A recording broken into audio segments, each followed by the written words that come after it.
महाराज जी, आपके चरणों में कोटि कोटि प्रणाम। महाराज जी, हमें कोई दुराचारी आत्मा कई सालों से परेशान कर रही है, उसकी सद्गति क्या करवाई जा सकती है? इतनी प्रतिकूलता में हमारा मन सब जगह से उदासीन हो जाता है, रात को सोते टाइम या सुबह ऐसा उठते तो टाइम। मुझे बच्चा इस विषय का तो हमें ज्ञान है नहीं। हमें तो लगता है हमारा मन ही दुराचारी है और यही सब रूप रख के हमें परेशान करता है, और तो कोई है नहीं परेशान करने वाला है। बाहर से बहुत ज्यादा मैं किसको महसूस होता है? मन को ना होता है ना, वो मन को ही तो होता है ना बच्चा। ये मन ही भूत है, ये मन ही दुराचारी है, मन ही महात्मा है, मन ही भगवान है, मन ही संसार है। जिस समय आपका मन प्रभु में लगा होगा तो कहीं कोई दुराचारी या भूत या कुछ, तुम तो घर में रहती होगी, हम तो श्मशान में रहे। गंगा के किनारे लोग सैकड़ों लाशें ऐसे फेंक देते थे। पहले जलाने वाला कोई धनी आदमी होता था, प्रायः सब ऐसे फेंक देते। कुत्ते लाश खा रहे हैं, वहीं हमें सोना है, वहीं टहलना है। दसियों वर्ष केवल गंगा का किनारा। कभी हमें कोई ऐसा नहीं कि भूत योनि होती नहीं है, पर ऐसा नहीं कि तुम्हें टच कर सके, तुम्हें परेशान। तुम्हारा मन गंदा होगा तभी ये सब बातें होती हैं। तुम्हारे मन में मलिनता, मन में पापाचरण, पूर्व संस्कारवश पूर्व के हैं, तो जैसे गंदी वृत्तियां पवित्र मन में थोड़ी उदय होती हैं, ऐसे ही गंदे आचरण करके जो भूत प्रेत बनते हैं, अच्छे लोग थोड़ी बनते हैं। अगर इन लोगों का अटैक भी कभी किसी पर होता है तो उसी गंदगी में वो बैठेंगे, अन्य जगह नहीं बैठेंगे। हिम्मत नहीं है, छू सकें ऐसी हिम्मत नहीं है, डरा सकें ऐसी हिम्मत नहीं। अनिष्ट की तो बात ही जाने दो, किसी की सामर्थ्य नहीं। और ये रात दिन न बिजली है न कोई, गंगा किनारे कहाँ, अंधेरे में वृक्ष के नीचे पड़े हैं। दिन में देखा वहीं कुत्ते खा रहे हैं लाशों को, उसी के ऊपर इधर पड़े ऊपर। कोई ऐसा कोई भय नहीं, कभी कुछ कोई नहीं। हाँ, हमारा मन गंदा हो, हम इन बातों को थोड़ा कम मानते हैं, क्योंकि ऐसा नहीं कि हम जानते नहीं कि जैसे 84 लाख योनियों में अन्य योनियां, ऐसे भूत योनि है। लेकिन भूत योनि परेशान उसी को करेगी जो उसी क्वालिटी का हृदय होगा। ये भी बात समझो। जब हम प्रभु का भजन करते हैं, प्रभु के आश्रित है, तो किसी की सामर्थ्य नहीं। संतों के पास भूत प्रेत आते हैं अपना उद्धार कराने के लिए। उनकी सामर्थ्य थोड़ी कि उनको छू ले, उनको परेशान, उसकी क्या से भ्रष्ट आत्मा है वो, उसकी सामर्थ्य क्या महात्मा को छू ले। तो अब जैसे हम नाम जप करें, भजन करें, तो सबकी आत्मा भगवत स्वरूप है, ऐसा कोई दंड नहीं हो। हमारा जब कर्म बिगड़ता ना तो घटना घटा देता है। हमें लगने लगेगा हमें भूत सवार है, कोई हमारे ऊपर आवेश आता है, कुछ मिर्गी आने लगेगी, कैंसर हो जाएगा, दिल फेल होने लगेगा। ये सब हमारे कर्म से होता है। कहीं किसी में कोई ऐसी सामर्थ्य नहीं कि हमको दंड दे सके, हमारा कर्म हमको दंड देता है। तो इसलिए मुझे लगता है बच्चा नाम जप करो तो सब ठीक हो सकता है। महाराज जी पहले नाम जप करते थे तो वो चीज दूर हो गई थी, फिर जब मंत्र करा तो मतलब घेर सा लेती, मतलब मंत्र नहीं, अभी आप जान ही नहीं पाए हो। शास्त्रों नाम जपने का जो फल हो, एक बार मंत्र उच्चार, अंदर से मंत्र का सुमिरन का फल है। शास्त्रों बार नाम जपने का जो फल है, एक बार मंत्र में होता है। ये हाथ से सब कोई थोड़ी मंत्र ऐसे थोड़ी दिया जाता है। नाम खूब जप करो, इसके बाद मंत्र दिया जाता है। फिर शरणागत मंत्र खूब जप करो, फिर आपकी निज पवित्रता के अनुसार आपको फिर निज मंत्र।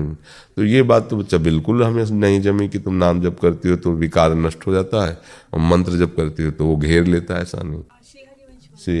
इन दोनों को मतलब अफेक्ट रहा है थोड़ा पहले भी। अफेक्ट क्या होता है? किसका प्रभाव? इन दोनों को कुछ महसूस होता है। अरे सबको महसूस होता है, सबको महसूस होता है। कौन सृष्टि में जिसको काम न सता रहा हो, क्रोध न सता रहा हो, मोह न जब काम आता है तो आपके अंदर आवेश आता है ना। आप अगर उसको चेक करो तो लगेगा बहुत बड़ा भूत आ गया है, अब मैं रुक ही नहीं सकता, या तो उसे मार दूंगा या मैं मार दूंगा, इस समय मेरी कामना पूर्ति होनी चाहिए। ये भूत नहीं तो और क्या है, ये भूत नहीं तो और क्या है। इसके बाद वही रोता है कि पता नहीं कौन मेरे से जबरदस्ती ऐसा करवा दिया, मैं बिल्कुल नहीं चाहता था, कसम खा कहता हूं बिल्कुल नहीं करूंगा, बिल्कुल। ये क्या है? उतर गया ना भूत उसका, अब ये हाथ पैर जोड़ रहा है। ये सब भूत है भैया, काम क्रोध लोभ मोह मद मत्सर, ये सब भूत है। कोई अटैक से बचा नहीं, सबके अंदर अटैक है। अगर कोई बच सकता है तो एकमात्र मामे वे प्रपद्यन्ते माया में ताम तरह। अगर उसकी सत्ता दे दोगी तो परेशान हो जाओगे। महाराज जी हमारा भजन है? हम जो तुम्हें सलाह दे रहे हैं, तुम हमारी बात मानो। पहले तुम उसको क्या कहते हैं, मनोवैज्ञानिक चिकित्सक को, है? हाँ, उसके पास जाओ। देखो, गलत सलाह तुम्हें भटका देगी। अगर कहीं हम तुम्हें ताबीज बांध देंगे और तुम्हें लौंग इलायची दे देंगे और ये कर देंगे वो कर देंगे, बिल्कुल ना फंसना। हम जो तुम्हें कह रहे हैं, कहीं तुम्हें दिखाने की जरूरत नहीं। सीधे आधुनिक जो चिकित्सक हैं मानसिक, उनके पास जाइए और लंबे समय तक दवा लीजिए। और राधा राधा जपियो, फिर आप हमसे मिलिए आकर, फिर बताइए कौन अटैक करता है। एक बार क्या हुआ कि हम सैनपुर में थे गंगा किनारे, तो 4 बजे गंगा स्नान को निकल जाते थे, जग जाते थे अपने समय से, पर 4 बजे ही गंगा स्नान करने के लिए जाते थे। तो एक बहुत बड़ा झाड़ पड़ता था, मूंज का झाड़, वहां से गुजरना पड़ता था। ऐसे बड़ी जोर से भन्नाट हो, पूरा झाड़ जो है ना वो कंपायमान हो जाता, और कम से कम 200 पग चलना होता था झाड़ के अंदर ही। मन ने एकदम हमको भयभीत कर दिया, कोई तो है, और रोम खड़ा होने लगा। मन ने कहा आज तक नहीं रोम खड़ा हुआ, जरूर कोई प्रेत आत्मा है। मतलब तेरी के हमको अगर ये डरवा दिया, अब हम क्या बाबा जी है, रोज गंगा स्नान करने जाते, ये तो हमको मार देगा, अगर ऐसे डरवा देगा तब तो हम जी नहीं पाएंगे। नई अवस्था थी, बड़ा जिद्दी स्वभाव था।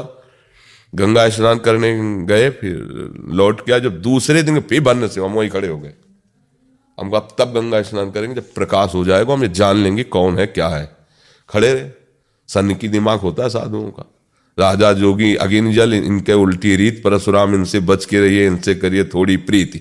सनक उनके दिमाग में आ गई, तो फिर वही, क्योंकि ये बिना जिद्दी स्वभाव के मार्ग सही नहीं चल पाता। मन फिसला रहा है, फिसल ऐसी तैसी।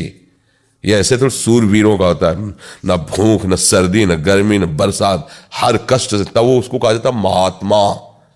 जीवात्मा नहीं कहा जाता उसे, महात्मा कहा जाता है। जगत उसकी वंदना करता है, उसी अपने जिद्दी स्वभाव से, एकदम कट्टर स्वभाव, नीति में दृढ़, प्राण चले जाए लेकिन खड़े रहे। जब सूर्य उदय हुआ तो देखा मांस खाने वाली बड़ी बड़ी मक्खियां होती ना, लाखों मक्खियां उसमें बैठी। वो जब जरा सा आहट पाए तो उड़ी, और उनकी भनभनाहट तो पूरा हिल जाता, और मन हमको रोमांच करवा दिया, और हमारे मन में आ गया कि भूत है। देखो अगर दूसरे दिन मस्ती से निकलने लगे कि मक्खियां है, और अगर भाग पड़ते तो भूत दौड़ पड़ता, और हम गिर पड़ते, और हमको झड़वाना पड़ता कि हमारे अंदर भूत है। कुछ चलाई, हम तुम्हें कह रहे हैं घोर स्मशान में विचरण करने वाले आदमी, काशी के घाटों में पड़े रहने वाले, ये सब कुछ हाँ है, प्रेत क्यों नहीं है, पर भजन करने से, भगवान नाम जप करने से सब शांत हो जाता है। भगवान के नाम से बढ़कर कुछ नहीं। तो बच्चा हम जो कह रहे हैं उसे मानो।